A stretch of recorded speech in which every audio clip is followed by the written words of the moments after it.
শোনো, পরীক্ষায় রেজাল্ট ভালো করতে হলে ভালো করে খাতায় লিখতে হয়, তাই না? তো মনে করো এটা হচ্ছে তোমার পরীক্ষার খাতায়, এখানে তুমি সুন্দর করে লিখবা, পাশ হয়ে যাবা। আচ্ছা ম্যাডাম, ঠিক আছে, আমি ভালোভাবেই লিখবো, আর এমনভাবে লিখবো আপনার আজীবন মনে থাকবে। আচ্ছা ম্যাডাম, একটা জিনিস বুঝলাম না, এতদিন আপনি আমার প্রাইভেট পড়ান, আমার খাতা কলম বই সব কিছু আনতে বলেন, কিন্তু আজকে বলেন যে কোনো কিছু লাগবে না, তুমি শুধু খালি হাতে আসো। আজকে তো তোমাকে পড়ার জন্য ডাকি নাই, তাহলে আজকে তোমাকে দিয়ে অন্য একটা কাজ করাবো, সেই জন্য ডাকছি। অন্য কাজ? অন্য কাজ কি কাজ ম্যাডাম? কাজটা বেশি কঠিন না, একটা সহজই কাজ, আর এই কাজটা যদি তুমি একবার করো তোমার ভালো লাগবে। তাই?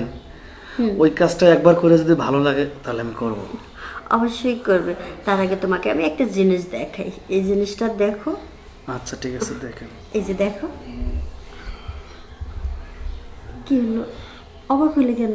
ম্যাডাম, আপনি আমার কি দেখাইতেছেন আপনি জানেন? শোনো, তুমি আমার ছাত্র, আমি তোমার ম্যাডাম, আমার একটা দায়িত্ব আছে না তোমাকে সবকিছু শেখানোর। তা ঠিক আছে, কিন্তু আপনি মোবাইলে যা দেখাইলেন, ওই বেডা আর এই বেডি কারো গায়ে কাপড় চোপড় নাই, আর একজন আরেকজনের উপরে শুয়ে রয়েছে, এটা এই জন্যই তোমাকে দেখাইলাম, ওইটা দেখার পর ফ্রি হওয়ার জন্য। এখন তুমি আর আমি এই কাজটাই করব। দেখেন, আমার আম্মু বলেছে যে আপনি যা বলবেন আমি তা যেন অক্ষরে অক্ষরে পালন করি, তাহলে পরীক্ষায় ভালো রেজাল্ট পাবো, কিন্তু এটা কি করতে হবে ওই ছেলেটার ওই মেয়েটার মতো? হ্যাঁ, পরীক্ষায় ভালো রেজাল্ট করতে হলে ম্যাডামকে একটু খুশি করতে হবে না? আমি যদি তোমার উপর রাগ করে থাকি তাহলে কি তুমি রেজাল্ট ভালো করতে পারবা? না, তা কখনোই পারবো না।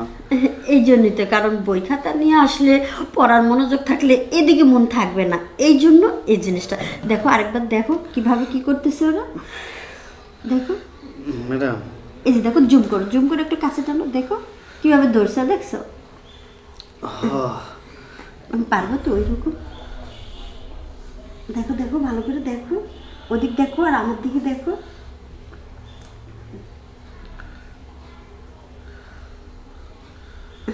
এখন দাঁত দেখতে হবে না, হ্যাঁ হ্যাঁ, এখন ওইভাবে করো তো।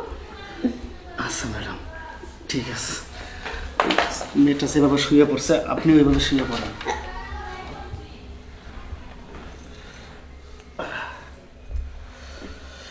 তাহলে এখন তুমি পরীক্ষায় পাস, মনে করো তুমি তো পরীক্ষা দিলাও না তারপরও পাস, খালি মাঝে মধ্যে একটু এরকম যখন ডাকবো তখন আইসো।